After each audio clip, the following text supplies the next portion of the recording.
बिस्मिल्लाहिर्रहमानिर्रहीम, अस्सलाम वालेकुम एंड गुड मॉर्निंग कहेंगे आपको अपने शो में जिसका नाम है सुबह से आगे, इस उम्मीद के साथ कि आप बिल्कुल ठीक ठाक हैं, खैरियत से भी हैं और हमारे साथ भी मौजूद हैं। आज़ादी के इस महीने को अच्छी तरीके से इंजॉय भी कर रहे हैं और डेफिनेटली हमारे साथ तो इंजॉय करते ही हैं। मेरा नाम आयशा यूसुफ। मेरा नाम अनम अहमद है। मेरी तरफ से भी प्रोग्राम में आपको बहुत बहुत वेलकम। अगस्त का महीना चल रहा है, आज़ादी की तैयारियां भी चल रही हैं, हम आपको दिखाएंगे भी।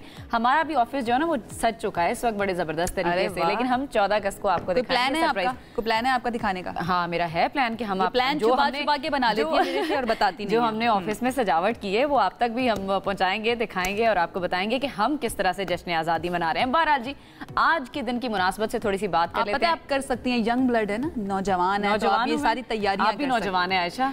नौजवानी से थोड़ा सा ऊपर नौजवानी से ऊपर अभी आप यूथ में ही आ रही हैं। आज पाकिस्तान समेत दुनिया भर में नौजवानों का आलमी दिन मनाया जा रहा है। वजीर आज़म ने कहा है कि नौजवानों की जो आबादी है मुल्क की मौशी तरक्की में बुनियादी हैसियत रखती है और हुकूमत ने उड़ान पाकिस्तान के तहत कम्युनिटी सतह पर नौजवानों के लिए प्लेटफॉर्म्स का एहतमाम किया है। आप क्या कहना चाहेंगी, क्या ऐड करना चाहेंगी नौजवानों के आलमी दिन पर? जिस दिन आप मुझे गेस्ट के तौर पर बुलाएंगे ना, उस दिन मैं आपको बताऊंगी मैं क्या कहना चाहूँगी। लेकिन as a host of this show आप लोगों से क्योंकि हमारी रोज़ मुलाकात होती है, आप सब जानते हैं कि पाकिस्तान के अंदर नौजवानों की आबादी जो है ना वो 64% से ज़्यादा है, यानी कि 64% ऐसे लोग हैं जिनकी उम्र 30 साल से कम है। तो हम अंदाज़ा कर सकते हैं कि हमारे मुल्क के नौजवान जो हैं वो बहुत बड़ी तादाद में मौजूद हैं और उसके लिए मुख्तलिफ प्रोग्राम्स भी बनाए जा रहे हैं। तो आज के दिन को मनाने का मकसद जो है वो भी यही है कि हमारी यूथ जो है उसको सेलिब्रेट भी किया जा सके पूरी दुनिया के अंदर, क्योंकि वो बेसिकली हमारा फ्यूचर है, हमारा मुस्तकबिल है और इसके ऊपर डेफिनेटली हम कोशिश करेंगे एक सेगमेंट भी करें आगे जाकर। तो आज का दिन तमाम नौजवानों को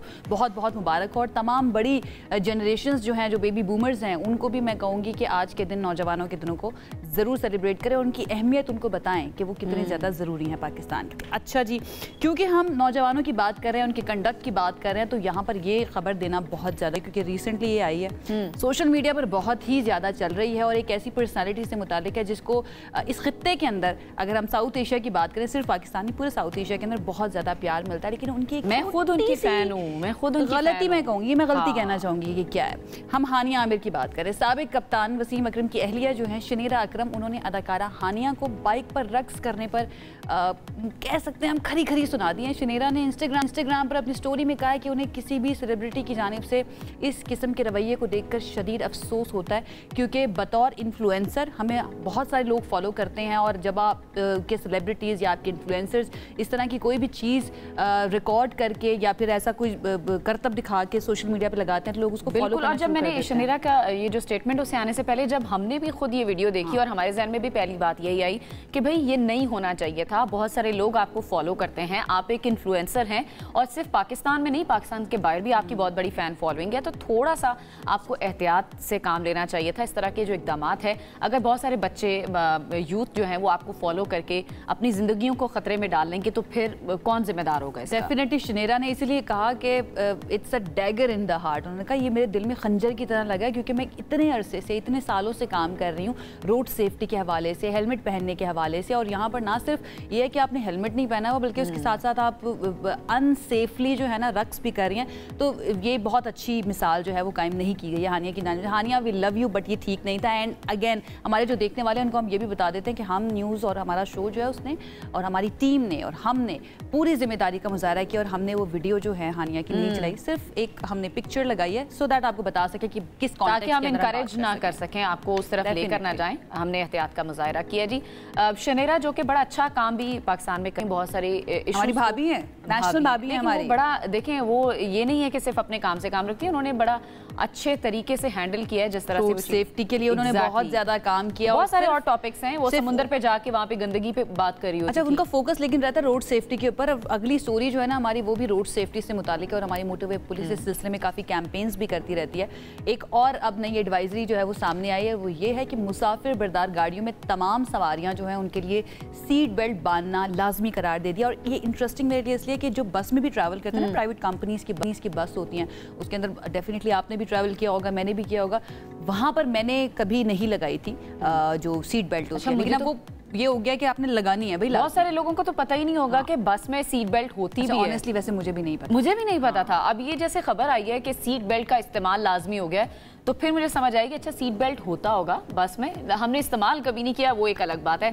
बसें, इसमें कोचेस हैं और दीगर गाड़ियां जो सीट बेल्ट का इस्तेमाल जो है उन पर लाजमी करार दे दिया गया है, और सीट बेल्ट ना बांधने की सूरत में सवारी पर जुर्माना भी आयद किया जाएगा, और सवारियों के लिए सीट बेल्ट ना होने पर बस को मोटरवे पर दाखिले की इजाज़त नहीं होगी। इस तरह के जो इकदाम हैं वो लेना बहुत ज़रूरी है, चूँकि अगर हमें ट्रैक पर आना है तो सख्त वो हमारे लिए एक ज़रूरी है। सेफ रास्ता या एक सेफ सड़क जो है ना वो बड़ा ज़रूरी है एक सेफ सफ़र के लिए।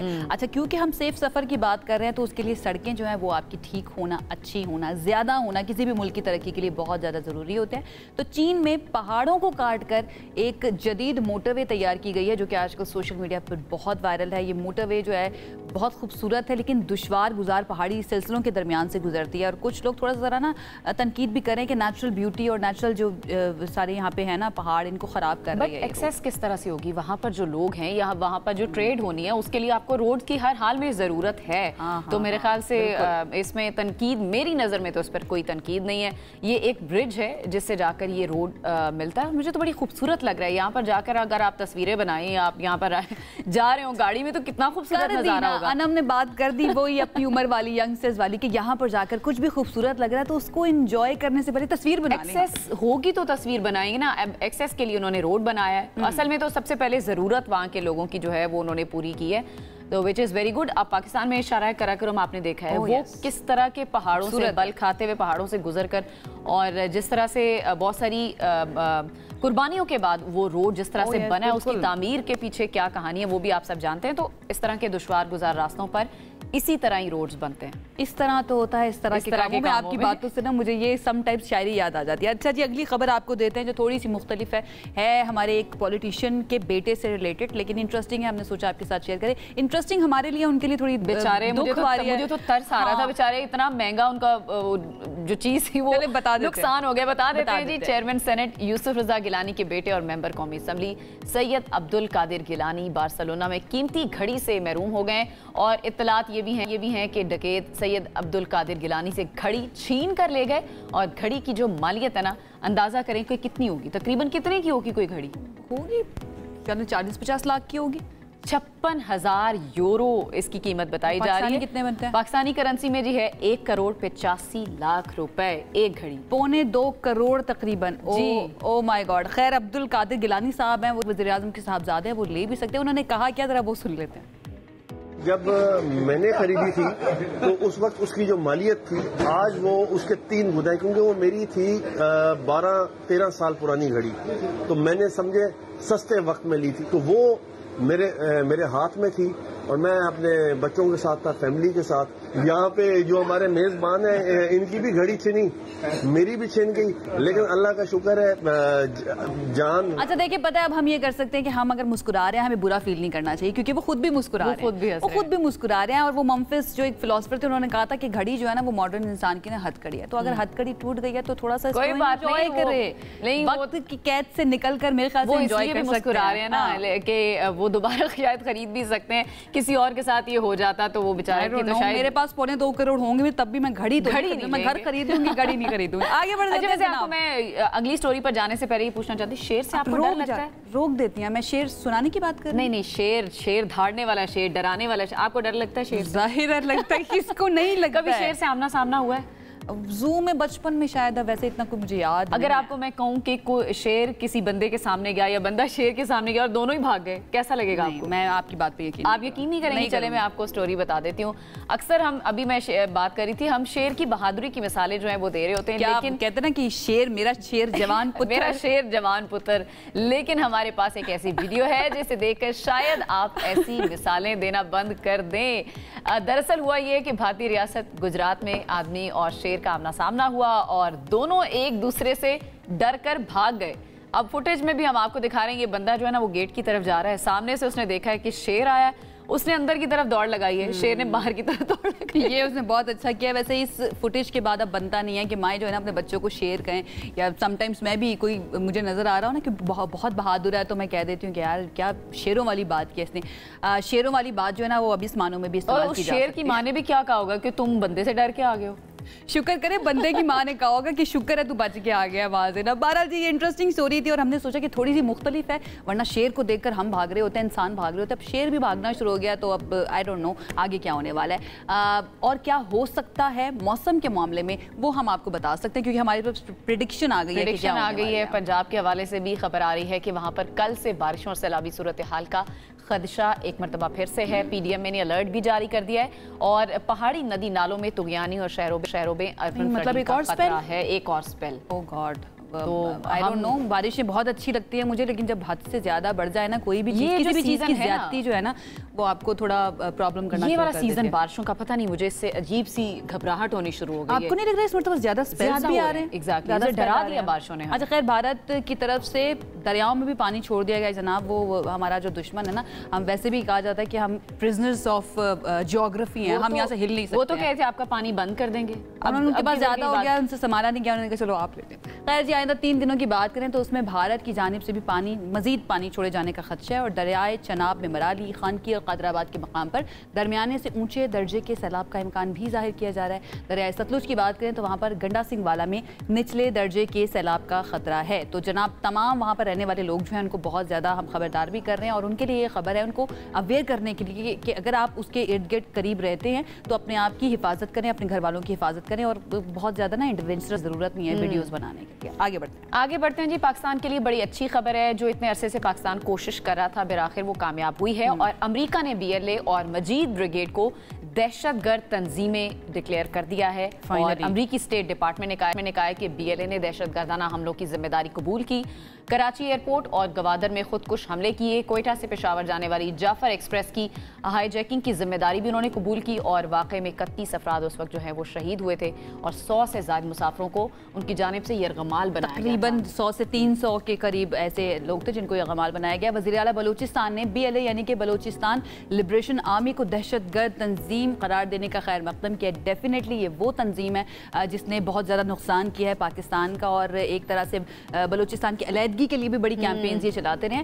सरफराज बुगटी जो उन्होंने कहा कि वफाकी हुकूमत और फील्ड मार्शल सैयद आसिम मुनीर को क्रेडिट जाता है, no doubt about it. BLA तवील अरसे से मासूम अफराद का खून बहा रही है।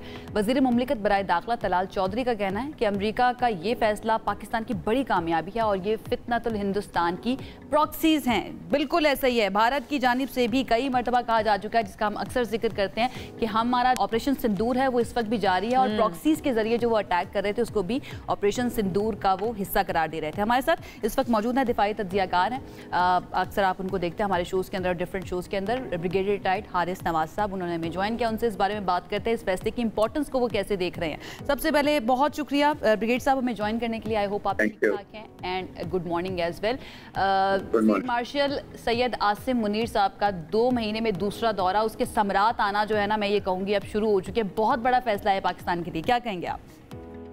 देखें, ये एक बहुत बड़ा वाकई बहुत कामयाबी है पाकिस्तान की और इसमें आई वुड से कि the most credit goes to chief of army staff field marshal Asim Munir को कि वो जो सेकंड दौरे पर हैं वहाँ पर वो टेम्पा भी गए, वहाँ पर उनके सेंट्रल कमांडर से मुलाकात हुई जो नए हैं, उसके बाद वो चेयरमैन ज्वाइंट चीफ से मुलाकात हुई, स्टेट डिपार्टमेंट में मुलाकात हुई और अल्टीमेटली जो 2019 से इनकी नामजद किया हुआ था टेरर लिस्ट में डिक्लेयर कर दिया इस साल मजीद ब्रिगेड, दोनों ये बहुत बड़ा अपसेटिंग है इंडियन जो है रॉ के लिए, इंडियन गवर्नमेंट के लिए, क्योंकि उनकी प्रॉक्सीज थी दोनों BLA और मजीद ब्रिगेड। और मेरे ख्याल में इससे टेररिज्म को कंट्रोल करने में बहुत आसानी होगी बलूचिस्तान में और ये एक बहुत बड़ी कामयाबी है पाकिस्तान की। इससे ये होगा कि अब इंडिया जो खुल्लम खुल्ला कहता था कि हम BLA को आज़ादी की तहरीक पसंदों को हम सपोर्ट करते हैं, मदद करते हैं, हम ये इनको आज़ाद करेंगे, ये नहीं बोल सकेंगे। और अगर ये सपोर्ट करेंगे अजीत डोभाल जो इनको सपोर्ट करता है तो ये भी टेररिस्ट डिक्लेयर होगा, इस पर ट्रैवल पाबंदी लग जाएंगी, ये अमेरिका नहीं जा सकेगा और उसके बाद इनको 10 वक्त सोचना पड़ेगा इनको सपोर्ट करने के लिए। तो आई थिंक ये बहुत बड़ी कामयाबी है and we should give lot of credit to Chief Army Staff Bharat की कितनी बड़ी नाकामी है ये ब्रिगेडियर साहब, अगर हम इसको करंट सिचुएशन मौजूदा तनाजुर के अंदर देखें, मई के बाद से जो सिचुएशन बनती आ रही है उसके अंदर पे दर पे नाकामियां भारत का मुकद्दर बनती जा रही हैं। अब अगर इसको हम देखें, इस नए फैसले को, ये कितना बड़ा धचका होगा अगर मैं इसको कह सकूँ भारत के लिए? सफ़े मातम है वहाँ पर। तो देखें, भारत के लिए तो अब नाकामियां ही नाकामी है। मार्का हक के बाद जिस बुरी तरह से दुष्कर्ष हुई है, जिस तरह का झूठ साबित हुआ है, जिस तरह ये दुनिया में आइसोलेट हो गए हैं। प्रेसिडेंट ट्रम्प ने 33-34 दफा इनको कहा कि मैंने ये सीजफायर के एस्केलेशन डी-एस्केलेशन कराई है और ये मानते नहीं, इनको इतनी आती है। फिर उसके बाद आपके सामने उसने अब ये कहना शुरू कर दिया कि 5-6 जहाज भी इंडिया के पाकिस्तान ने गिराए हैं। ये भी उनको शर्म नहीं आ रही है। ये इतने आदी हो गए। अभी चीफ आर्मी साहब ने, एयर स्टाफ ने कहा कि 6 जहाज पाकिस्तान के गिराए। इमेजिन करें, 3 साल के बाद एक बंदा सोया हुआ उठता है, ना बताता है कि कौन से जहाज गिराए हैं, कहाँ गिराए हैं, कौन सा सबूत है, कोई दुनिया की किसी कंपनी ने बताया, कहाँ बताया, किसी अखबार ने। अच्छा ब्रिगेडियर साहब, इसके सबूत का तो पता नहीं, लेकिन वो जो अटैक हुआ था उसका सबूत तो उन्होंने दिया कि चॉकलेट्स मिली हैं, चॉकलेट के रैपर्स मिले हैं, तो वो शायद इसलिए वो पाकिस्तानी है। समझ नहीं आ रही what are they trying to do. आप कुछ सवाल करना? मैं सवाल ये करना चाह रही थी कि क्या इस वक्त जो भारत है वो एक बंद गली में, जो कि अमेरिका की जानिब से एक तो सख्तियां उन पर इतनी कर दी गई हैं, ये जो 50% का टैरिफ है वो लगाकर उनको मजीद मौशी मुश्किलात का शिकार कर दिया है। आपको लग रहा है कि इस वक्त मोदी जो है वो मुकम्मल तौर पर एक नाकाम लीडर साबित हो रहे हैं इंडिया के लिए? देखें, एक तो गवर्नमेंट सिस्टम ऑफ गवर्नमेंट मैंने इंडिया के पहले से है, बिल्कुल उनको समझ नहीं आ रही कि क्या करना है। इधर पाबंदियां लग रही हैं, इधर ये आइसोलेशन में जा रही हैं, इधर टेररिस्ट इनकी जो इनकी प्रॉक्सीज थी उनको पाबंदियां लग रही हैं, फौज इनकी नाकाम है, झूठ पे झूठ बोल रहे हैं, हर झूठ पकड़ा जाता है। इसलिए इस वक्त दुनिया ने रियलाइज कर दिया कि इंडिया ग्लोबल टेररिस्ट भी है। इंडिया की फौज अनट्रेन्ड अनप्रोफेशनल है, ये कोई डिलीवर नहीं कर सकते, ये स्ट्रेटेजिक पार्टनर किसी के नहीं हो सकते। जो उन्होंने क्वाड में रखा हुआ था, इनको I2 U2 में रखा हुआ था, अब वो इस तरह खत्म कर रहे हैं। उन्होंने जाहिर कर लिया कि अगर ये पाकिस्तान की इतनी बुरी तरह मार कर सकते हैं तो ये चाइना से तो लड़ने का तसव्वुर ही नहीं कर सकते हैं। या वो साउथ चाइना में चाहते थे कि हमारे ये चाइना के खिलाफ लड़ेंगे, वहां भी नहीं कर सकते हैं। तो India is now a lost product. और अभी इकोनॉमिक सैंक्शन चाइना लगाने लगा है। जितनी दुनिया की इन्होंने इंडस्ट्री लगाई थी ना, लगी थी चाइना में, इंडिया में, उसका रॉ मटेरियल देता था चाइना, उन्होंने रॉ मटेरियल बंद कर दिया। अब ये आप देखें 1 साल के अंदर इनकी इकोनॉमी का क्या हाल होगा। ये नरेंद्र मोदी को मैं इसको 6 महीने साल में यही इंडिया की आवाम गुजरात रेलवे स्टेशन पे खोखा लगा के देंगे कि तुम यही बिचाए बेचो जहाँ बेचते हुए। बिल्कुल ऐसे है। अच्छा ब्रिगेडियर साहब, इन द एंड आखिरी सवाल मैं आपसे करूंगी। अब ये दहशतगर्द तंजीम करार तो दे दिया गया है, लेकिन वहाँ पर जितने भी लोग हैं, क्योंकि हम जानते हैं कि अमन मुज़ाकरात भी चलते रहते हैं, सियासी मुकालमे भी होते रहते हैं, और वो नौजवान जो कि कौमी धारे में वापस आना चाहते हैं उनको भी भरपूर मौका देती है इस्लामी रियासत। अब क्या स्ट्रैटेजी होनी चाहिए, स्पेशली इस नई पाबंदी के बाद जो कि BLA पर लगाई गई है? आपको लगता है कि जो हमारी रियासत है वो मजीद एक ऐसा रोल प्ले कर सकती है कि ज़्यादा से ज़्यादा लोगों को कौमी धारे में शामिल किया जा सके? देखें, अभी हमारे पास ना 3-4 प्रॉन्ग स्ट्रैटेजी होनी चाहिए। नंबर 1, जो वहाँ की नेशनल पार्टी हैं बलूचिस्तान की, उनसे मुज़ाकरात करें, उनकी रिजर्वेशन देखें, वो दूर करें, इकोनॉमिक सोशो इकोनॉमिक पैकेज दें, उनकी महरूमियाँ दूर करें, वहाँ पर रोड्स, इंडस्ट्री, हॉस्पिटल, ये जॉब भी मिले, एजुकेशन में मिले, क्योंकि अब लोगों को पता चल गया कि इंडिया में सपोर्ट नहीं करेगा ये 1-2% के BLA के लोग।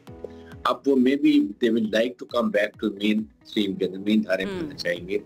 इसलिए उनके लिए अनाउंस करें कि जो पहाड़ों से आएगा, हथियार डालेगा, उसको हम एमनेस्टी देंगे, प्लस उसको हम इकोनॉमिक पैकेज भी देंगे। अगर उनकी जमीन है उसके पास, तो हम कलेक्टिव वहाँ पर एक सोलर सिस्टम लगा देंगे।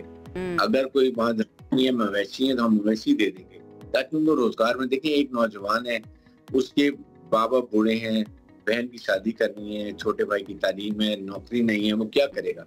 इसीलिए बहुत सारी एजेंसीज उनको पकड़ के लेकर। तो ये अगर इस तरीके से हम करेंगे, आई एम श्योर कि वहाँ पर बड़ी जल्दी और साथ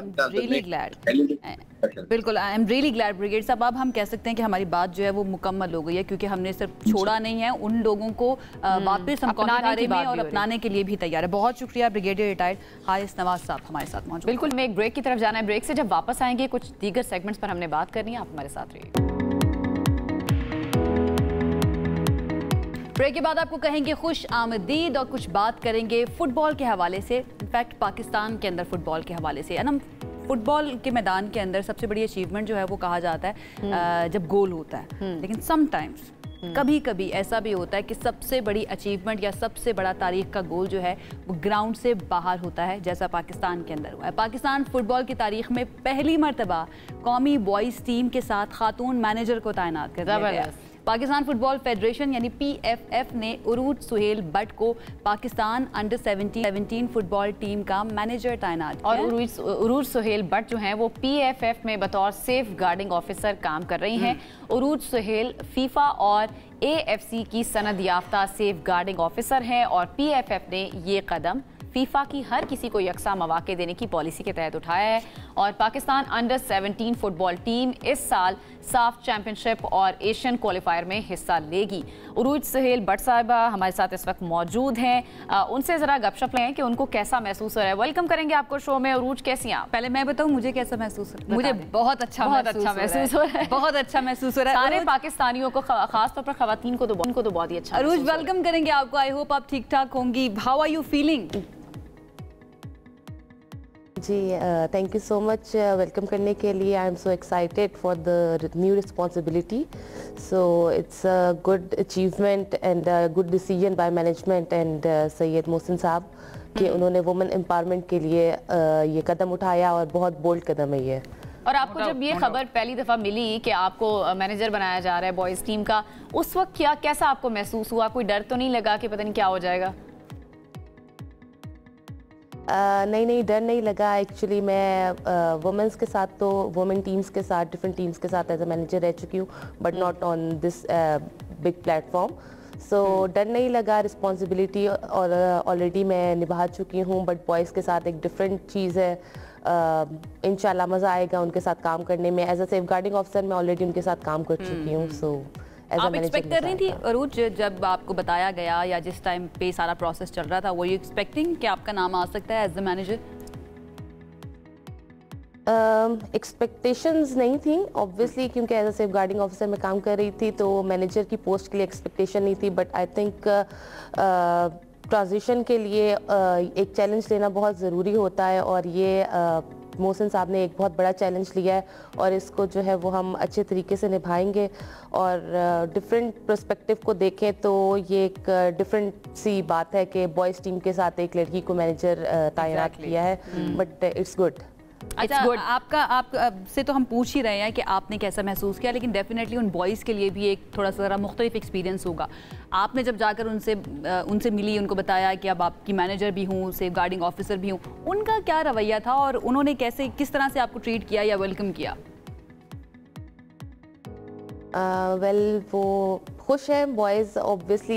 मेरी उनके साथ पहले से अटैचमेंट है, तो वो काफ़ी ज़्यादा खुश हैं। उन्होंने बहुत वेलकम किया मुझे, बहुत अच्छे तरीके से मुझसे बातचीत की, और ऑब्वियसली मुझे उनकी प्रॉब्लम्स जो कुछ पहले भी आ चुकी थी उन्होंने और भी बताई, और ज़ाहिर प्रॉब्लम्स को सॉल्व करना ही मैनेजमेंट और कोऑर्डिनेशन इसी का हिस्सा है।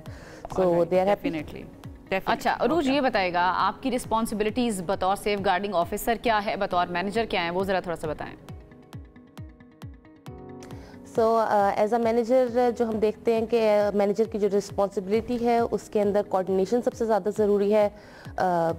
एथलीट्स और कोचेस के दरमियान में कोऑर्डिनेशन होनी चाहिए। कोचेस और एडमिनिस्ट्रेशन स्टाफ, मेंबर एसोसिएशन और कोचेस स्टाफ, उनको जो चीज़ों की ज़रूरियात हैं, किसी भी किस्म की पेपर वर्क हो गया, उसके अंदर ट्रैवलिंग हो गई, उनकी होटलिंग हो गई, उनका खाना पीना हो गया, उनको ग्राउंड में कोई सी चीज़ की ज़रूरत है, तो इन सब की जो कोऑर्डिनेशन है बेसिकली वो मैनेजमेंट कहलाती है। और as a safeguarding officer जो मेरी जिम्मेदारी है वो अंडर 18 एथलीट्स की सेफ्टी और सिक्योरिटी है।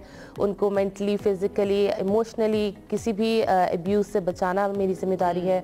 और उनको नेग्लेक्शन उनमें ना हो, उनमें डेडिकेशन जो है वो कायम रहे, उनका माहौल अच्छा रहे और उनको जितनी भी चीज़ें प्रोवाइड की जा रही हैं वो सेफ्टी के साथ की जा रही हैं और आगे पीछे के एडमिनिस्ट्रेशन। बेसिकली आप गार्डियन एंजल हैं उन तमाम लड़कों की उस टीम के अंदर, हम ये कह सकते हैं जितनी ज़्यादा आपकी रिस्पॉन्सिबिलिटी है। अच्छा, ये जो आपकी सर्टिफिकेशन है फीफा की और AFC की, क्या ये रिक्वायरमेंट थी इस पोस्ट के लिए, इस पोजीशन के लिए, या फिर इसकी सिग्निफिकेंस क्या है, ज़रा बता दें इसके बारे में।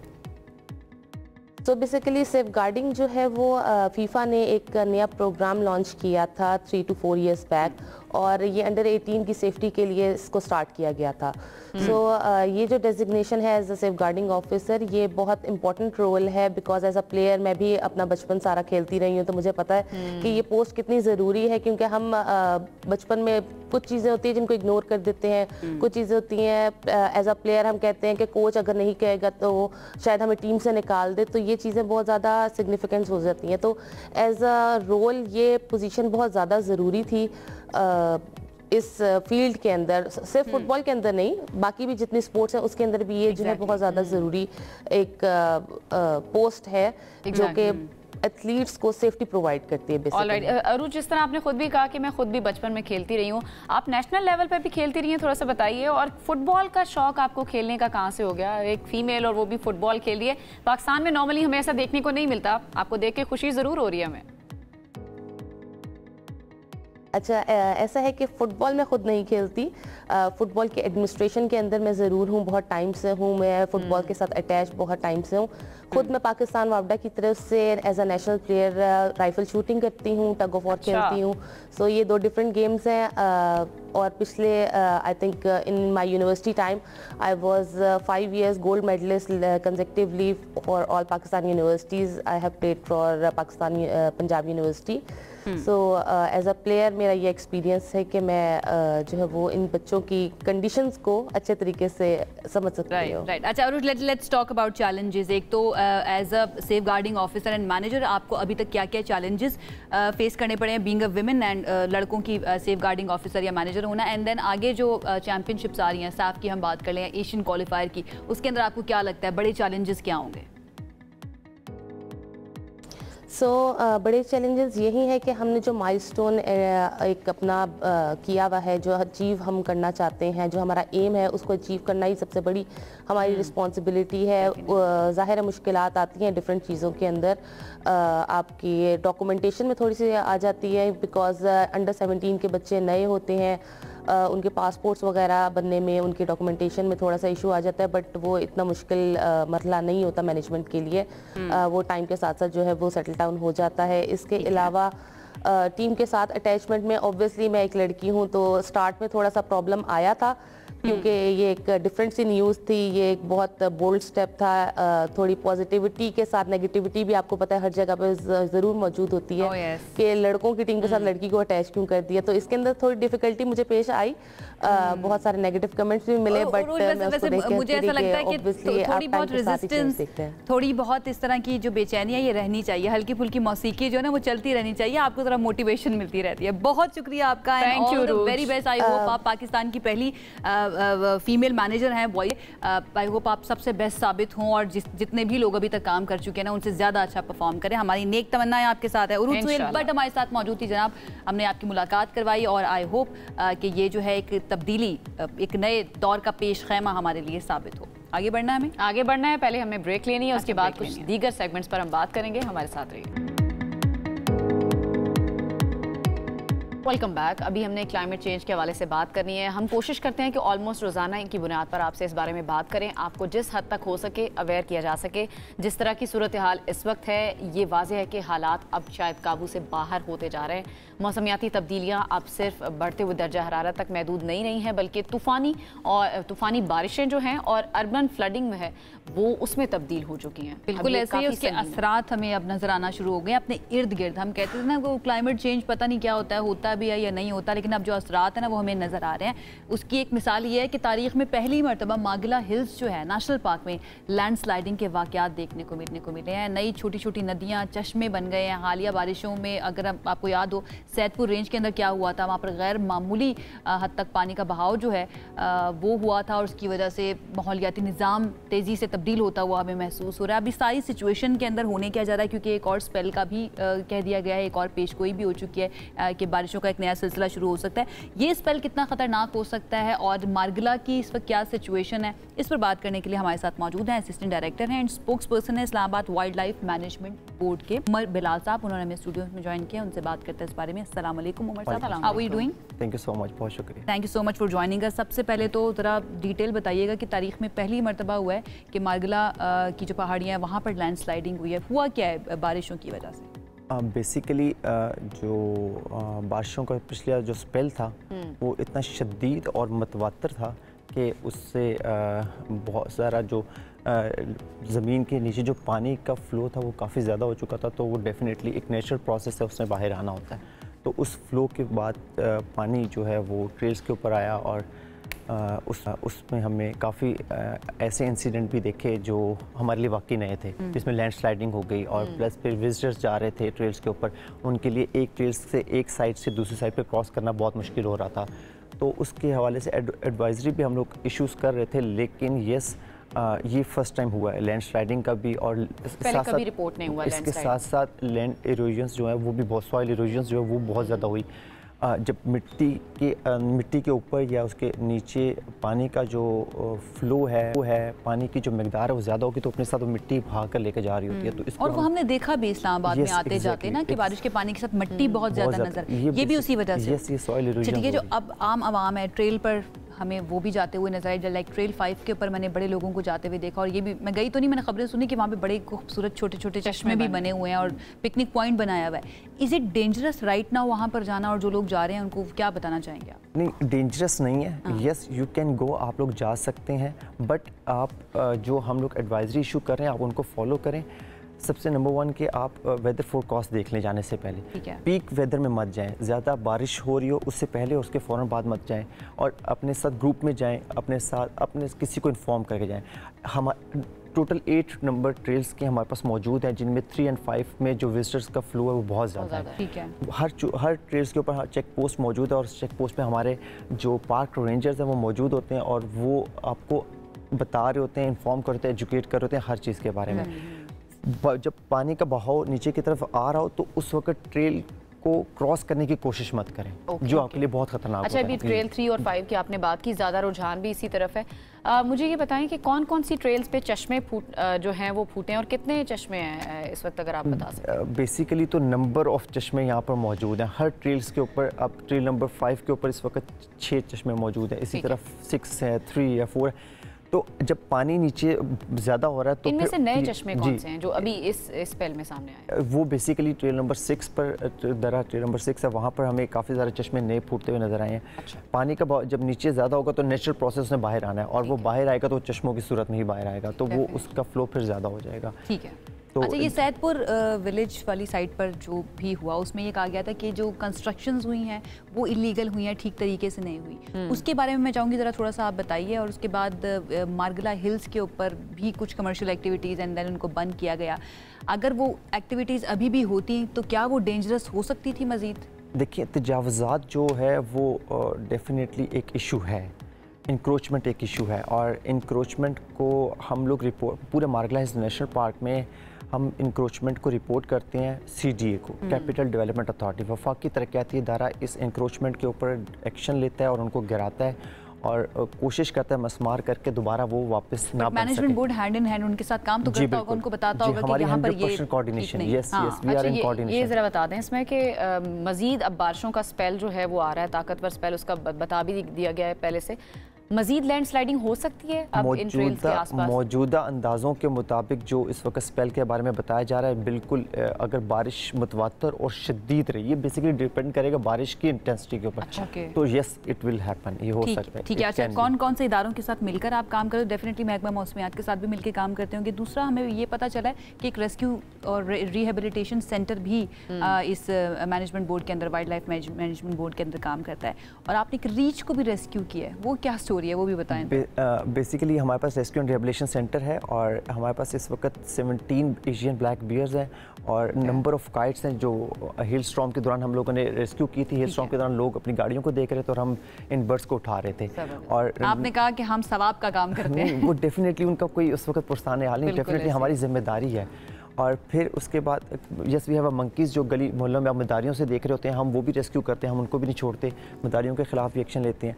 और ये आपको मज़े की बात बताता हूँ, आपको सुन के बहुत अच्छा लगेगा कि हमारे पास जितने भी एनिमल्स मौजूद हैं सबको आइडेंटिटी दी हुई है, सबके नाम है। किसी का नाम लड्डू है, किसी का नाम बर्फी है, बॉक्सर है, नीलो है। आपको किसी को लेकर आना चाहिए था, यहाँ पे बर्फी को लेकर आना चाहिए था। वो हमने सबको आइडेंटिटी दी हुई है, सबको उनकी डाइट आपको मैं बताऊं तो शायद हमें भी वैसी ना मिलती हो। मतलब वो जो उनको फ्रेश वेजिटेबल्स और फ्रेश फ्रूट्स के अलावा कुछ भी नहीं खाते। अगर ज़रा सा भी 2 या 1-2 दिन का पुराना वो नहीं खाते। हमारे पास जो ब्लैक बियर्स हैं, मैं आपको बताऊं कि उनके लिए जो रोटी बनती है वो इतनी स्पेशल रोटी होती है कि वो देसी आटे की होती है।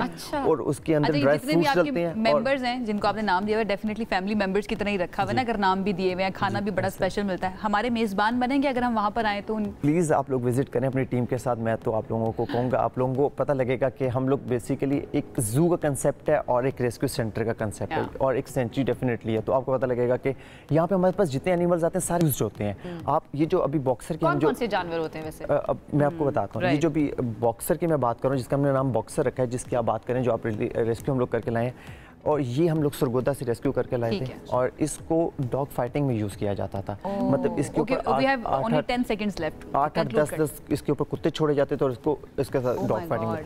तो यस, आप मेरी तरफ से मैं तो ये कहूँगा कि एनिमल्स के डेफिनेटली राइट्स हैं। बहुत ज़्यादा ये सवाब का काम है, आप बहुत सवाब का काम करें, नेक काम करें, अल्लाह ताला आपको डेफिनेटली इसकी जज़ा देगा। Umar, thank you so much हमें थैंक यू सो मच अपना वक्त देने के लिए। जनाब, ये वाइल्ड लाइफ के बारे में और इस वक्त क्या सिचुएशन है और क्लाइमेट चेंज की वजह से क्या क्या असरात आ चुके हैं उसके बारे में उमर हमें बता रहे थे। आई होप आप अवेयर हो गए होंगे, तो आपने अपना ख्याल रखना है। एक ब्रेक की तरफ जाते हैं, ब्रेक से वापस आएंगे तो मज़ीद बात करें।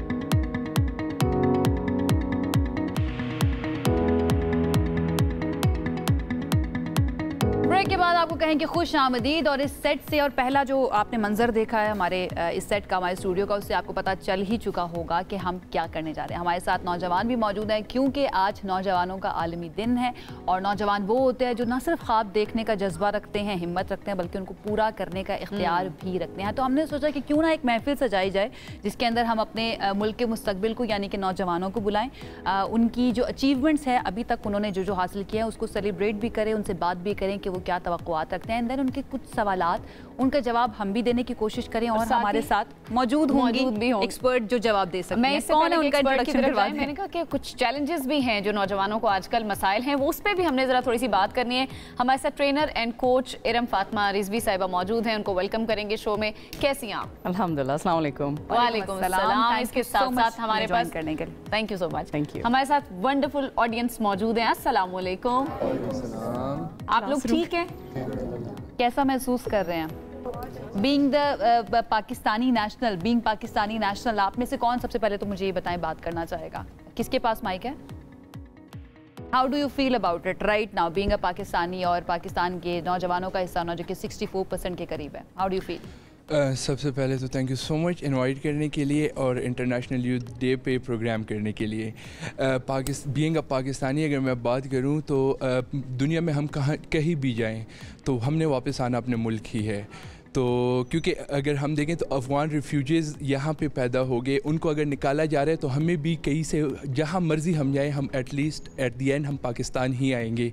तो पाकिस्तान हमारे लिए सबसे बेहतरीन मुल्क है और यही वो हमारी जगह है जहाँ पे हमने जीना और मरना है। सो पाकिस्तान के लिए कुछ भी, पाकिस्तान के लिए कुछ भी। क्या बात है जनाब। अच्छा, आप तमाम जितने भी हैं जेनजीज हैं, क्योंकि हम अक्सर अपने जेनजीज को बहुत ज़्यादा डिस्कस करते हैं।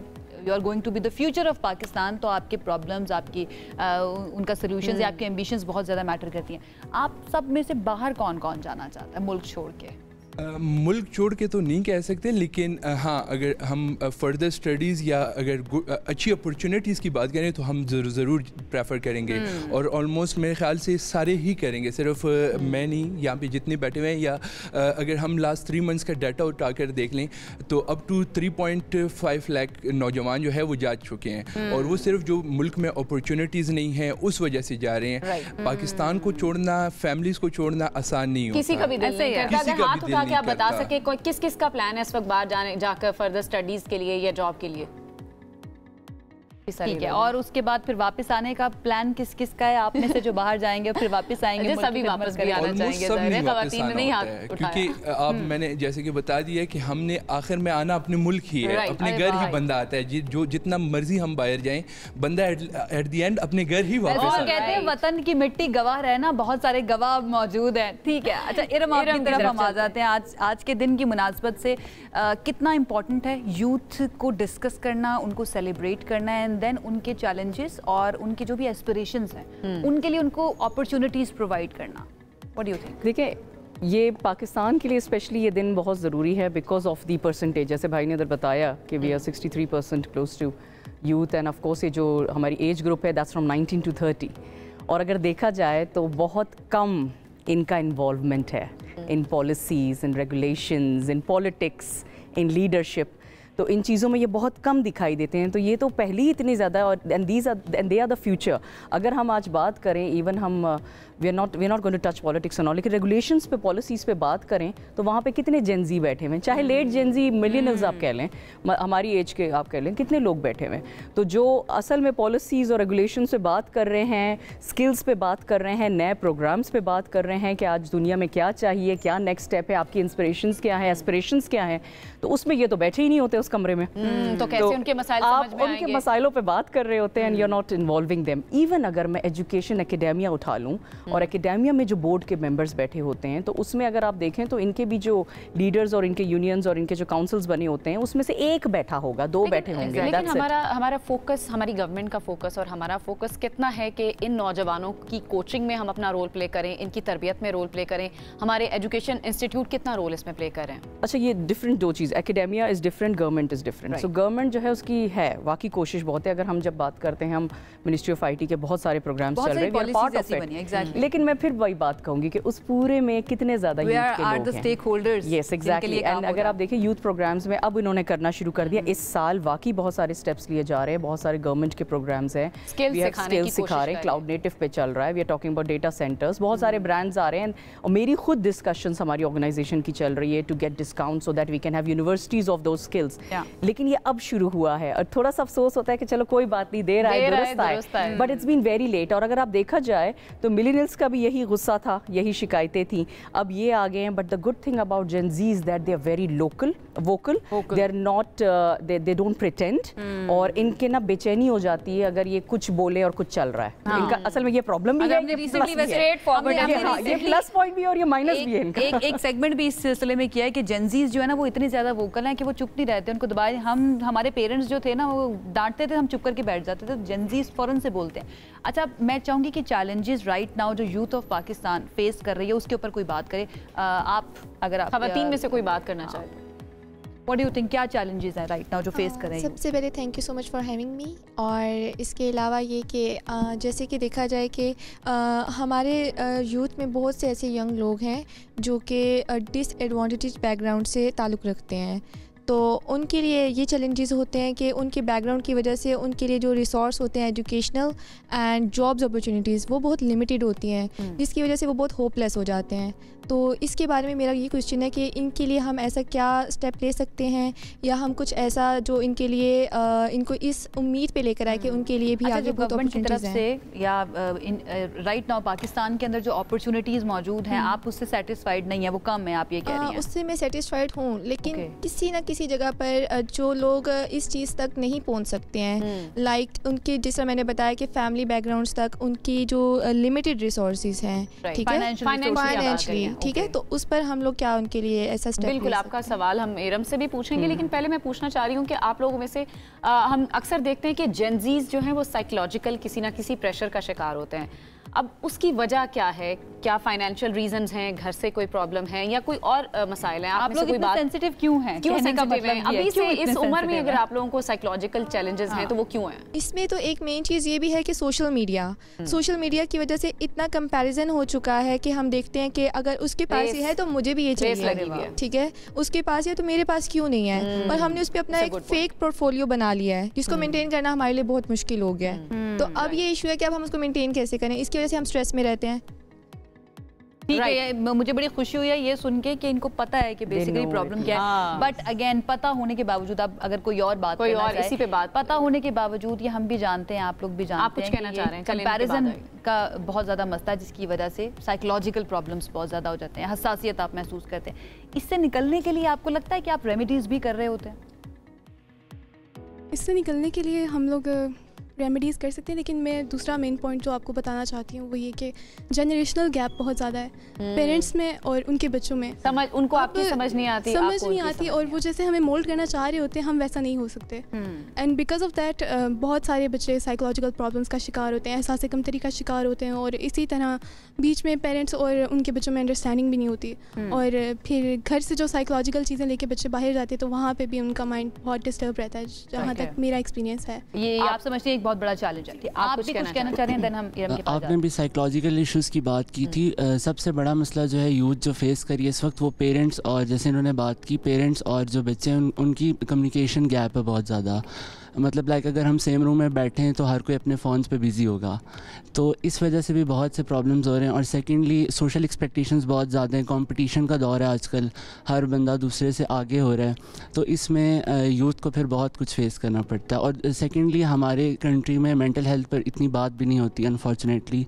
बहुत से साइकोलॉजिस्ट हैं हमारे पास, लेकिन अगर कोई साइकोलॉजिस्ट को विज़िट करता है या वहाँ पर जाता है तो उसको इतना हमारी सोसाइटी में एक्सेप्टेंस नहीं है। आपको लगता है कि फाइनेंशियल प्रेशर्स भी होते हैं खास तौर पर लड़कों के लिए कि आपने आगे जाके घर चलाना है, तो वो भी कहीं ना कहीं नौजवान लड़कों में ये चीज़ ज़हन में आ जाती है? यस, बिल्कुल, ये तो जिम्मेदारी का एहसास तो आपको स्टार्टिंग से होता है, बट स्टूडेंट लाइफ में आपके अपने भी इतने एक्सपेंसेस होते हैं जो आप सोच रहे होते हैं कि कैसे स्टडीज़ के साथ आपने उसको मैनेज करना है। तो इसके लिए कोई ऐसा प्लेटफॉर्म भी नहीं है हमारे यूथ के लिए जिस अगर हम स्टडीज़ के साथ साथ अर्न करना चाहें तो बहुत, जिस तरह आप आउट ऑफ कंट्रीज़ देखते हैं तो वहाँ पर एक स्टूडेंट के लिए वर्किंग आवर्स होते हैं कि वो अपनी स्टडीज़ के साथ साथ अपना खुद का वो कर सकते हैं, लेकिन यहाँ पर भी ऐसी अपॉर्चुनिटीज़ प्रोवाइड करनी चाहिए यूथ के लिए ताकि वो अपने लिए कुछ कर सकें। ठीक है, इरम हमारे पास नंबर ऑफ पॉइंट्स, काफी पॉइंट्स आए, स्पेशली ये जो जनरेशनल गैप की इन्होंने बात की है ना, मुझे ऐसा लगता है कि क्योंकि जेनजीज जो हैं वो वोकल बहुत ज़्यादा हैं, जैसे कि आपने भी मेंशन किया, तो वो अपने साइकोलॉजिकल इश्यूज़ पे बात कर लेते हैं, बट दे डोंट नो, हो सकता है पेरेंट्स भी किसी साइकोलॉजिकल ट्रॉमा से गुजर रहे हैं। एक जो चीज़ है ना, ये हमें लगता है, ठीक है, देखिए हमेशा से पेरेंट्स और बच्चों के बीच में 25 से 35 साल के बीच का डिफरेंस हमेशा से रहा है। अगर आप मैं अपने पेरेंट्स को देखूं तो मेरे अब्बू जब अपने वालिद का किस्सा सुनाते हैं तो वो बात नहीं कर सकते थे। घर में एक बड़ा माहौल, अपने दादा को अगर आप देखें यही चीज़ थी। आज आप फ़ोन लेके बैठते हैं, वो अखबार लेके बैठते थे, लोग कोने कुदरे में रहते थे, बच्चे कोई कन्वर्सेशन नहीं कर सकते। इनफैक्ट माएँ अब ज़्यादा फ्रेंडली पिछले जनरेशन से हो गई हैं। माँओं का भी बड़ा भरम होता था, आपकी फूफियाँ ताया इन सब के बीच में बहुत ज़्यादा, मतलब आप बात ही नहीं कर सकते थे। ये जो हमारे जो बेबी बूमर्स हैं उन्होंने जितने लोगों को ट्रेन किया है, जैसे मिलेनियल्स आते हैं ज़्यादातर या जेन एक्स जो थे, उनका यही चक्कर है कि हमारी ट्रेनिंग उन लोगों से हुई है जिनमें डिसिप्लिन बहुत था। अब हमने इनकी कर दी, अब हम थोड़ा सा फ्रैंक हो गए, यू नो। सो वो जनरेशनल गैप तो बच्चा, it's been always there is always been almost 2.5 to 3 decades of age gap between the children and the parents, ये हमेशा से। अच्छा, डिफरेंस इसके अंदर एक और पॉइंट मैं ऐड करना चाहूंगी कि एक्सपोजर इनको बहुत जल्दी, इनका ज़्यादा नॉलेज इनकी क्योंकि ज़्यादा खुल गई है। यस, अब इनको ये पता चल गया, एग्जैक्टली, इनको ये पता चल गया कि there is something called impostor syndrome, there is something called anxiety, there is something called depression.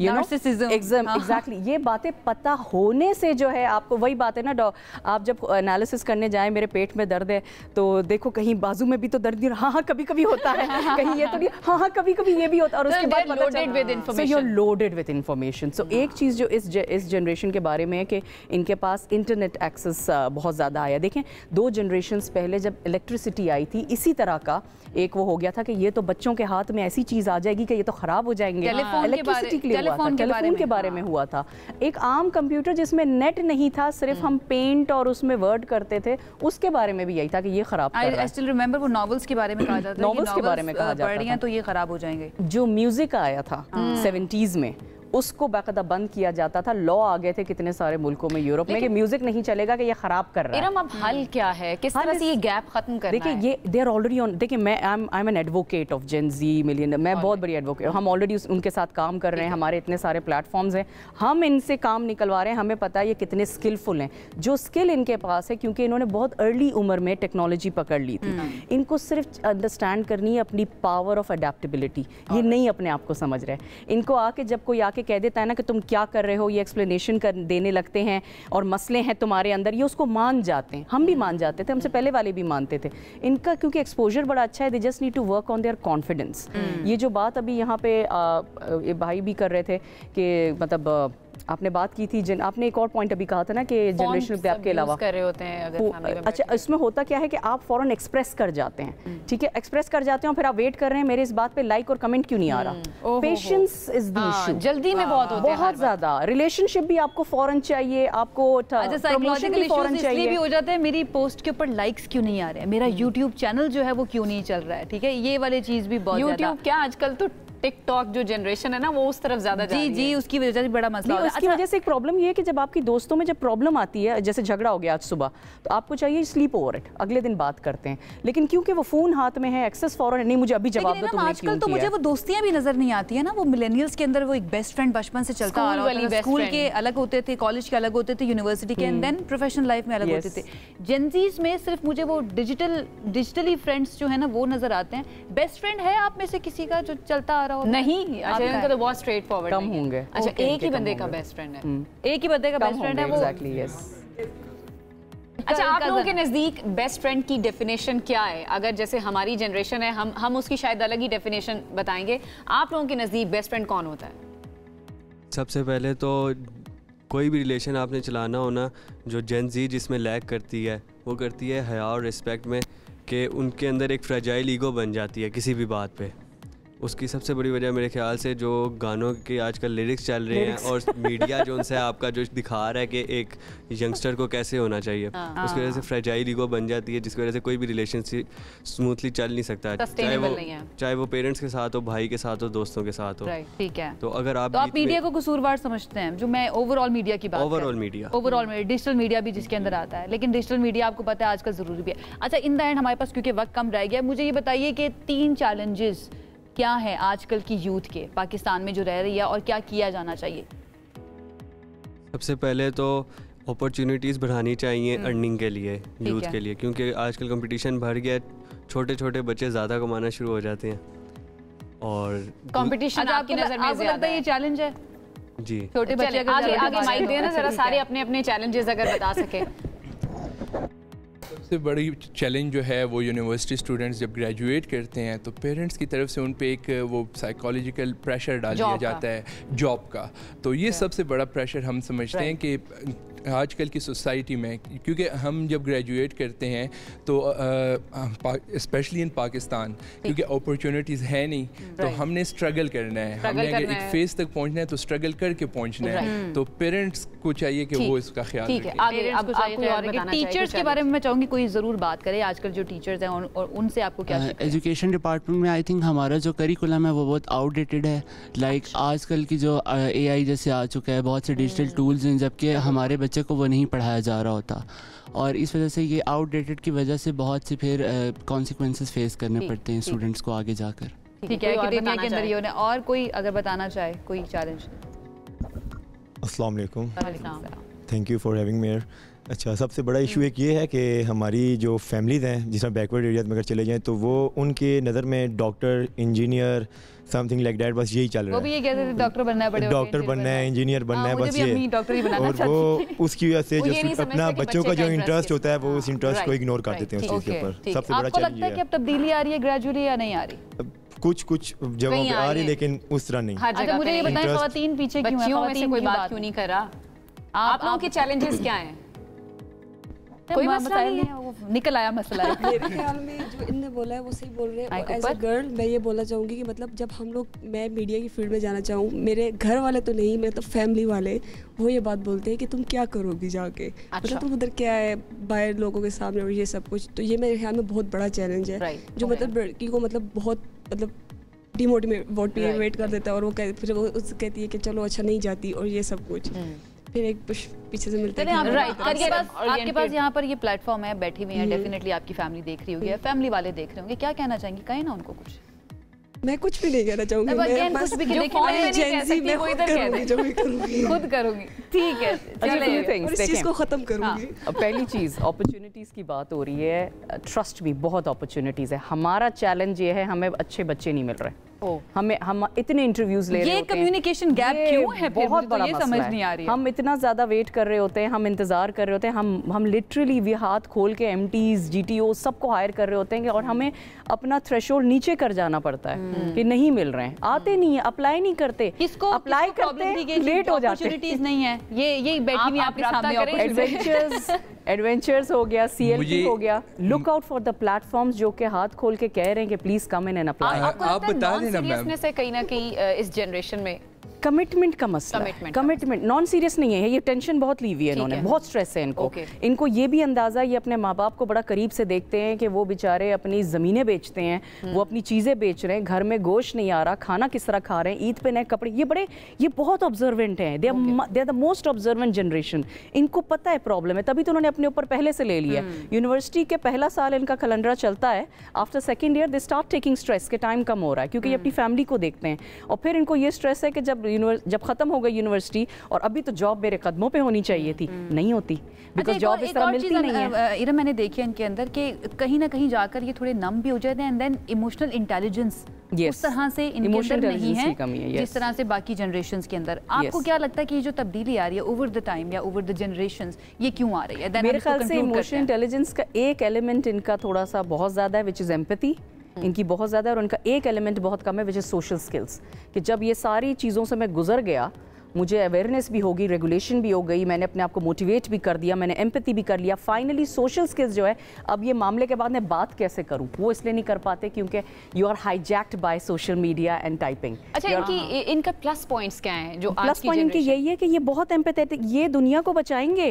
These are the people that's going to save. इनको कौन बचाएगा? ये खुद को, ये इनको हम बचाएंगे, हम इनके साथ काम कर रहे हैं। By the way they are very self sufficient. मैं इसलिए कह रही हूं मैं बहुत एडवोकेट हूं, मुझे जितना मोहब्बत है इस जनरेशन से कि मुझे अपने अंदर जो गैप फील होता था हमारे अंदर कि बहुत सारी चीज़ों में हम जाने देते थे, चुप हो जाते थे, गलत हो रहा है होने देते थे। ये वोकल है, ये बाहर निकल आते हैं, लेकिन इनको अपनी पावर अभी तक नहीं पता।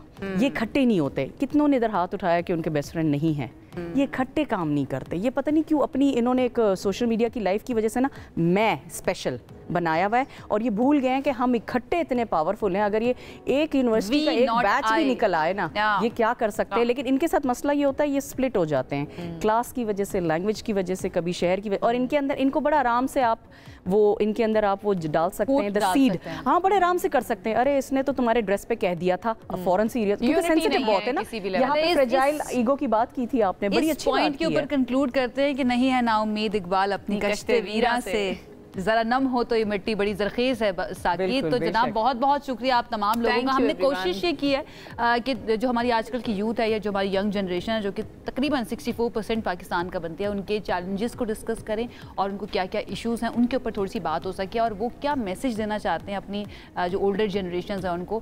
आई होप सुन लिया होगा तमाम सुनने वालों ने। इरम, आपका भी बहुत शुक्रिया इनपुट के लिए, बहुत अच्छा लगा आपसे बात करके। एक ब्रेक की तरफ जाते हैं, ब्रेक से वापस आएंगे तो कुछ मज़ीद बात करेंगे। साथ रहिए। ब्रेक के बाद आपको कहेंगे खुश आमदीद, आपकी हेल्थ की बात करते हैं। अक्सर ख़वातीन या बुज़ुर्ग अफराद ज़्यादातर चक्कर आने की शिकायत करते हैं या फिर ये बात करते हैं कि चलते हुए अचानक से तवाज़ुन जो है ना वो खो जाता है।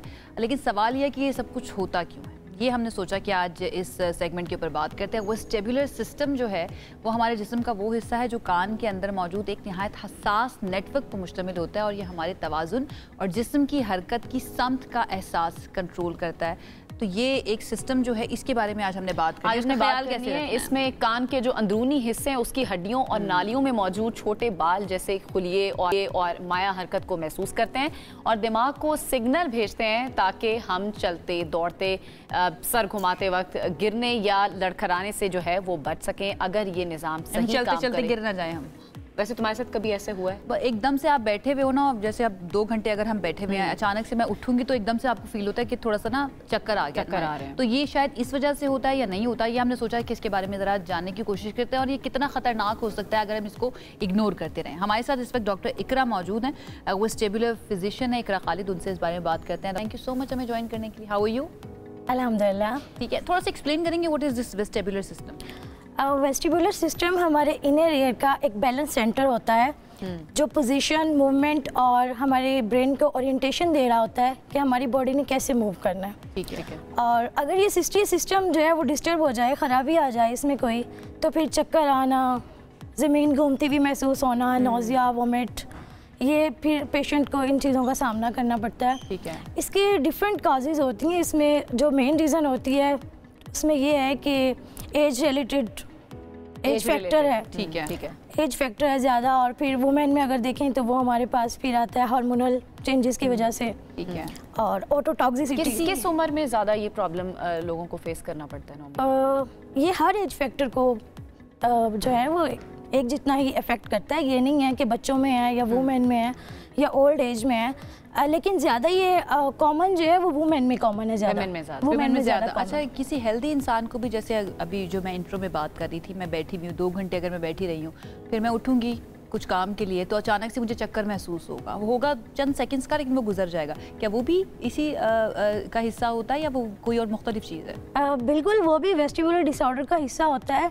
जो हम डायग्नोस करते हैं पेशेंट को, वो पेशेंट के सिम्टम्स पे कर रहे होते हैं। okay. जो पेशेंट्स हमें सिम्टम बता रहे हैं, इन केस अगर आप बता रहे हैं कि नोज़िया हो रहा है, चक्कर आ रहे हैं, तो मे बी माइग्रेन हो, वेस्टिबुलर माइग्रेन हो, तो अकॉर्डिंग टू पेशेंट सिम्टम्स जो है हम इसको डायग्नोस करते हैं। ठीक है। आपके पास जो पेशेंट्स आते हैं मोस्टली उनको सिम्टम्स क्या होते हैं, किस तरह के होते हैं, और कितने अरसे के बाद आपको ये सोचना चाहिए कि आप मुझे डॉक्टर के पास जाना चाहिए because there is something seriously wrong with me? देखिए, ये काफ़ी सीरियस इशू होता है, लेकिन पाकिस्तान में इसको सीरियस नहीं लिया जाता। इसमें होता ही है कि अगर आपको चक्कर आ रहे हैं और आप ऐसा फील कर रहे हैं, लाइट आपको इरिटेट कर रही है, मोस्टली जो वेस्टिबुलर माइग्रेन या माइग्रेन होता है उसमें लाइट जो है वो ट्रिगर करती है। मेन फैक्टर वो लाइट है।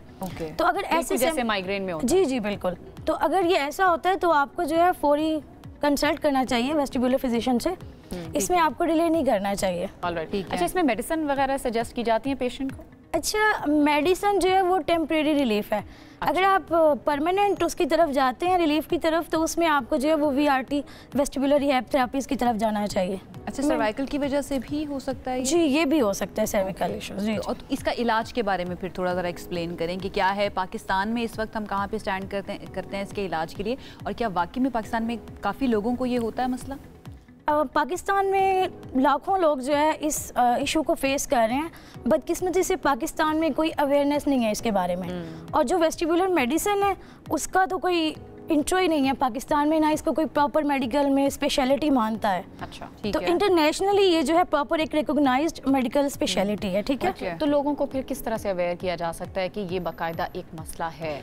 अभी मैं जब वीडा की एम्बेसडर बनी हूँ, first of all I am first Pakistani vestibular physician professional member of वेडा।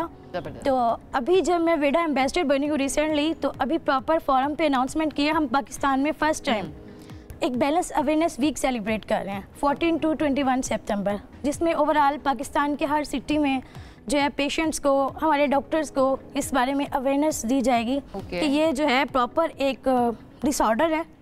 तो काइंडली आप इसको जो है गवर्नमेंट लेवल पे आपको लगता है कि गवर्नमेंट के साथ मिलके भी इस पे काम किया जा सकता है अवेयरनेस के लिए, ख़ास तौर पर क्योंकि जैसे आपने खुद कहा कि लोग तो इसको प्रॉब्लम समझते ही नहीं है, हालांकि ये बहुत सीरियस प्रॉब्लम है। जी बिल्कुल, गवर्नमेंट के साथ मिलके भी इस पे काम किया जा सकता है और दूसरा मैं इस पे थोड़ी वर्किंग कर रही हूँ, PMDC और HEC से भी जो है इस बारे में थोड़ा कर रही हूँ कंसल्ट के वो इसको जो है प्रॉपर एक हमारे मेडिकल सिस्टम में इंक्लूड करें ताकि हमारे डॉक्टर्स को भी प्रॉपर जो है इस पे नॉलेज हो कि वो मिस डायग्नोस ना करें इसको। राइट, इम्पॉर्टेंट ये है कि जो भी पेशेंट्स हैं उनसे पहले डॉक्टर्स को इस बारे में अवेयरनेस होनी चाहिए ताकि उनको पता हो कि इसको ट्रीट किस तरह से करना है और सबसे पहले इसको एक बीमारी की तरह ट्रीट करना बहुत ज़्यादा ज़रूरी है। खैर, बहुत शुक्रिया डॉक्टर इकरा हमारे साथ मौजूद थी। आई होप इन्फॉर्मेटिव रहा होगा ये सेशन आपके लिए। आप लोगों में से भी अगर खुदा न खासा किसी के साथ ये मसला है तो इसको ईजी ना लें, अपने फिजिशियंस के पास जाइए और अब तो हमें पता है कि स्पेशलाइज्ड डॉक्टर भी इसके अंदर मौजूद हैं, तो वहाँ पर जाकर अपना चेकअप लाजमी करवाइए। एक ब्रेक की तरफ जाते हैं, ब्रेक से वापस आएंगे तो कुछ मज़ीद बात करेंगे, साथ रहिए। This segment is brought to you by Telenor and Allied Bank Limited. Break के बाद आपको कहेंगे खुशामदीद। सेगमेंट है हमारा मनी मैटर्स और अब एक ऐसे मंसूबे पर इस सेगमेंट में हम बात करने जा रहे हैं जिसका ख्वाब बलूचिस्तान के अवाम और रहनुमाओं ने बरसों से देखा और जिसके लिए बार बार वो मुतालिबा भी करते रहे हैं, कोशिशें भी करते रहे हैं। बिलाखिर वज़ीर आज़म शहबाज शरीफ की हुकूमत ने कराची से चमन तक 4 लेन शाहराह बनाने की जो है वो मंजूरी दे दी है और ये शाहराह सिर्फ एक सड़क नहीं है बल्कि पाकिस्तान अफगानिस्तान के दरमियान तिजारती, मौशी, समाजी रवाबित की रीढ़ की हड्डी साबित हो सकती है। डेफिनेटली आपको हमने ये भी बताना है कि ये सड़क जो है किलर हाईवे के नाम से जानी जाती थी, बल्कि बदनाम इसको कहना ज़्यादा मुनासिब होगा। सरकारी अदादो शुमार जो हैं जो अभी तक सामने आया उसके मुताबिक 2018 से अब तक यहाँ पर जो ट्रैफिक हादसात हुए हैं उनमें तकरीबन 38,000 कीमती जानें ज़ाया हो चुकी हैं। तो ये तादाद जो है बलूचिस्तान में दहशत गर्दी से हलाक होने वालों से कई गुना ज़्यादा हो जाती है। इसलिए इसकी अहमियत जो है, इस सड़क की अहमियत, इस शाहराह की अहमियत बहुत ज़्यादा बढ़ जाती है कि इसकी तामीर जल्द से जल्द हो ताकि सिक्योरिटी के इशूज़ को भी जल्द से जल्द मुमकिन बनाया जा सके और सेफ्टी का मयार जो है वो भी बरकरार रह सके। मज़ीद इस बारे में जान लेते हैं, इसके खदोखाल क्या हैं। फरहान बुखारी साहब हमारे साथ मौजूद हैं, उनसे जानने पास क्या इन्फॉर्मेशन। फरहान साहब, थैंक यू सो मच हमें ज्वाइन करने के लिए। सबसे पहले तो मैं ये जानना चाहूँगी, इस शाहराह के बारे में आप ब्रेक में बता भी रहे थे, कुछ एक्सक्लूसिव आपके पास है, ज़रा बताइएगा क्या कब तक मुकम्मल होगी, कितना इसके ऊपर बजट होगा, कितनी लागत आएगी इसकी? ये कमर्शियल पॉइंट ऑफ व्यू से तिजारत के लिए बड़ी फ़ायदेमंद हो सकती है पाकिस्तान के लिए। अगर चमन तक सड़क जा रही है और चमन से आगे फिर कंधार तक का इलाका है, अफ़गानिस्तान का वो इलाका है, पाक अफ़गान ट्रेड का मामला है, तो ये सब चीज़ों के लिए बहुत अहम हो सकती है। फिर कराची से चमन तक ये रास्ता पाकिस्तान की आखिर सरहद के अंदर से गुज़रता है, अंदरूनी इलाके हैं, वहाँ पे नई इकनॉमिक एक्टिविटी शुरू हो सकती है। और जो आपने अपने इंट्रो में 38,000 अमवात का फिगर दिया, अफसोसनाक बात यह है कि ये ज़्यादा तादाद है बनिस्बत उन अफराद की, बेगुनाह लोग जो कि बलूचिस्तान में बेचारे तखरीबकारी की नज़र हुए। तो इसलिए किलर हाईवे इसका नाम, और बलूचिस्तान के कई सियासतदानों ने अरसा दराज से इसके ऊपर बार बार हुकूमत को, ख़ास तौर पे वफाकी हुकूमत से कहा है कि इसके ऊपर काम जितना जल्दी हो सके।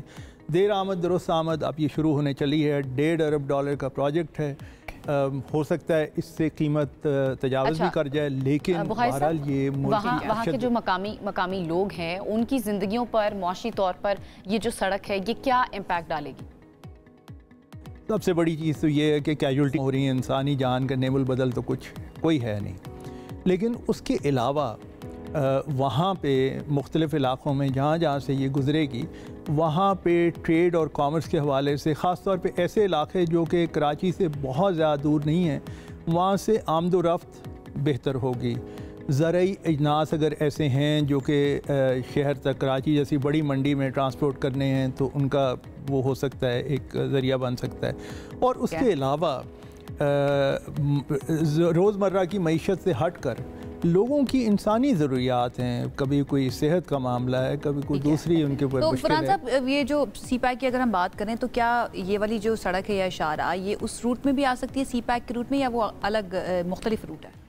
अभी तक जो इतलात हैं उसमें CPAC का जिक्र नहीं हुआ, जो अखबारी इतलात हैं, लेकिन कोई बैद नहीं कि किसी मौके पे हो सकता है उसे CPAC से भी कनेक्ट कर लिया जाए। और अगर ऐसा हुआ तो मेरे ख़्याल में बहुत अच्छा होगा। और फिर पाकिस्तान ने हाल ही में कुछ पाकिस्तानी अफसरान ने यह भी अंदिया दिया है कि किसी मौके पे अफ़गानिस्तान को भी CPAC में शामिल किया जा सकता है। अगर ऐसा होता है तो बिस्मिल्लाह, अफ़गान भी हमारे भाई हैं, वो अगर भाई और बहनें हैं, अगर वो शामिल हो जाते हैं इस बड़े एक कमर्शियल इनिशिएटिव में तो बहुत अच्छी बात है। अफ़गानिस्तान में गुर्बत बहुत ज़्यादा है और अगर उसमें कोई तब्दीली आती, बेहतरी आती है। साहब, आप जिस तरह हमने भी शुरू में बात की, आपने भी कहा कि इस सड़क को बनाने के पीछे बहुत सारे लोगों की कुर्बानियाँ भी हैं और इसको किलर हाईवे का नाम भी दिया गया है।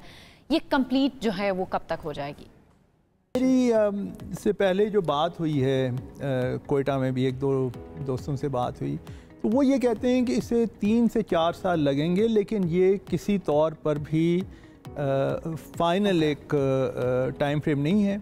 हो सकता है अगर कोशिश की जाए उससे पहले बन जाए, जितना जल्दी बनेगा उतना फ़ायदेमंद। ठीक है। अच्छा फरहान साहब, एक और, क्योंकि बलूचिस्तान का मामला है, अनफॉर्चुनेटली हमें वहाँ से काफ़ी चैलेंजेस और सिक्योरिटी की खबरें भी सुनने को मिलती हैं कि वहाँ पे नक्स अमन का मसला होता है, तो क्या इसको बनाने में भी हमें चैलेंजेस हो सकते हैं? इस सड़क की तामीर के अंदर भी चैलेंजेस हम फेस कर सकते हैं? चैलेंजेस हो सकते हैं। बलूचिस्तान में हालात मुश्किल हैं, लेकिन आपको ये करना पड़ेगा, ये नागुज़ीर है। ये उस किस्म की चीज़ है जो कि एक तरह से बलूचिस्तान के लिए लाइफ लाइन है, और अगर ये हम कर देते हैं इसके लिए कुर्बानियाँ भी देनी पड़ेंगी। लेकिन पाकिस्तान की एक बड़ी अच्छी तारीख़ रही है कुर्बानियों की वजह के डर से हम कभी पीछे नहीं हटे किसी कार खैर में, अच्छे काम में।